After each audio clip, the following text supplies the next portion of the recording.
ਮਿੱਤਰੋ, ਇਸ ਬੰਦੇ ਦਾ ਨਾਮ ਦਿਆਲ ਸਿੰਘ ਹੈ। ਨਰਿੰਦਰ ਦਿਆਲ ਸਿੰਘ ਪਿਸ਼ਾਵਰ ਤੋਂ ਇਹਨੂੰ ਅਗਲੇ ਦਿਨ ਗੋਲੀ ਮਾਰ ਕੇ ਮਾਰ ਦਿੱਤਾ ਗਿਆ। ਇਹਦਾ ਕਸੂਰ ਕੀ ਸੀ? ਇਹਦਾ ਕਸੂਰ ਸਿਰਫ ਇੰਨਾ ਸੀ ਕਿ ਇਹਨੇ ਦੂਸਰੇ ਧਰਮ ਦੀ, ਦੂਸਰੇ ਮਜ਼ਹਬ ਦੀ ਰਿਸਪੈਕਟ ਕਰਦਿਆਂ ਹੋਇਆਂ, ਦੂਜੇ ਲੋਕਾਂ ਨੂੰ ਪਿਆਰ ਕਰਦਿਆਂ ਹੋਇਆਂ ਇਸ ਬੰਦੇ ਨੇ ਰਮਜ਼ਾਨ ਦੇ ਮੁਬਾਰਕ ਮਹੀਨੇ ਦੇ ਵਿੱਚ, ਜਿਹੜਾ ਸਾਡਾ ਮੁਸਲਮਾਨਾਂ ਦਾ ਮਹੀਨਾ ਹੈ, ਉਹਦੇ ਵਿੱਚ ਆਪਣੀ ਦੁਕਾਨ ਤੇ ਕਰਿਆਨੇ ਦੀ ਦੁਕਾਨ ਸੀ ਇਹਨਾਂ ਦੀ, ਤੇ ਇਹਨਾਂ ਨੇ ਉੱਥੇ ਚੀਜ਼ਾਂ ਸਸਤੀਆਂ ਲਾਈਆਂ ਹੋਈਆਂ ਸੀ ਤਾਂ ਕਿ ਲੋਕ ਰੋਜ਼ਾ ਰੱਖਦੇ ਆ।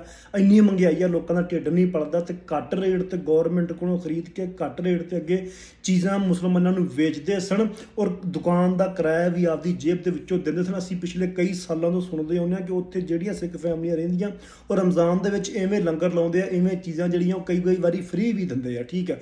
ਲੇਕਿਨ ਉਹਦੇ ਬਦਲੇ ਮਿਲਿਆ ਕਿ ਉਹਨੂੰ ਗੋਲੀ ਮਾਰ ਕੇ ਮਾਰ ਦਿੱਤਾ ਗਿਆ। ਅਸੀਂ ਖੁਦ ਮੁਸਲਮਾਨ, ਅਸੀਂ ਆਪਣੇ ਆਪ 'ਚ ਬੜੀ ਵੱਡੀ ਕੌਮ ਬਣਦੇ ਹਾਂ, ਅਸੀਂ ਆਪਣੇ ਆਪ ਦੇ ਬੜੇ ਵੱਡੇ ਪਾਕਿਸਤਾਨੀ ਬਣਦੇ ਹਾਂ, ਬੜੇ ਧਾਰਮਿਕ ਬਣਦੇ ਹਾਂ। ਅਸੀਂ ਕੀ ਕਰ ਰਹੇ ਹਾਂ? ਸਾਡਾ ਮੱਕਾ ਫਰੂਟ ਸ਼ਾਪ ਹੈ, ਮਦੀਨਾ ਫਰੂਟ ਸ਼ਾਪ ਹੈ, ਬਿਸਮਿਲ੍ਲਾ ਕਮਿਸ਼ਨ ਸ਼ਾਪ ਹੈ। ਉੱਥੇ ਕੀ ਹੁੰਦਾ?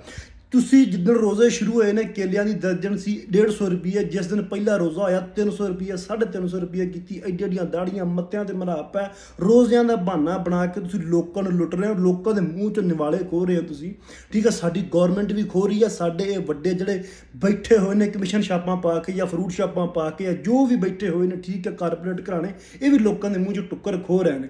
ਤੇ ਜੇ ਕੋਈ ਦੂਜਾ ਬੰਦਾ, ਕੋਈ ਮਿਨੋਰਟੀ ਦਾ ਬੰਦਾ ਉੱਠ ਕੇ ਸਾਡੇ ਹੈਲਪ ਕਰ ਰਿਹਾ, ਤੁਸੀਂ ਉਹਨੂੰ ਕੀ ਕਰਦੇ? ਗੋਲੀਆਂ ਮਾਰ ਕੇ ਮਾਰ ਦਿੰਦੇ ਹੋ। ਇੱਥੇ ਕ੍ਰਿਸਚਨ ਹੋਵੇ, ਹਿੰਦੂ ਹੋਵੇ, ਸਿੱਖ ਹੋਵੇ, ਕੋਈ ਵੀ ਮਿਨੋਰਟੀ ਦਾ ਬੰਦਾ ਹੋਵੇ, ਕਿੱਥੇ ਮਹਿਫੂਜ਼ ਹੈ? ਮੈਂ ਲਾਹਨਤ ਪਾਉਣਾ ਇਸ ਪਾਕਿਸਤਾਨ ਦੀ ਗੌਰਮੈਂਟ ਤੇ, ਲਾਹਨਤ ਪਾਉਣਾ ਮੈਂ ਇਸ ਕੌਮ ਤੇ, ਲਾਹਨਤ ਸਾਡੇ ਸਾਰਿਆਂ ਤੇ, ਕਿ ਸਾਡੇ ਕੋਲ ਜਿਹੜੀ ਮਿਨੋਰਟੀਜ਼ ਬੈਠੀਆਂ ਨੇ, ਜਿਹੜੀਆਂ ਅਕਲੀਤਾਂ ਬੈਠੀਆਂ ਨੇ, ਉਹ ਕ੍ਰਿਸਚਨ ਹੋਣ, ਉਹ ਈਸਾਈ, ਉਹ ਆਪਣਾ ਸਿੱਖ ਹੋਣ, ਉਹ ਹਿੰਦੂ ਹੋਣ, ਉਹ ਮਹਿਫੂਜ਼ ਨਹੀਂ।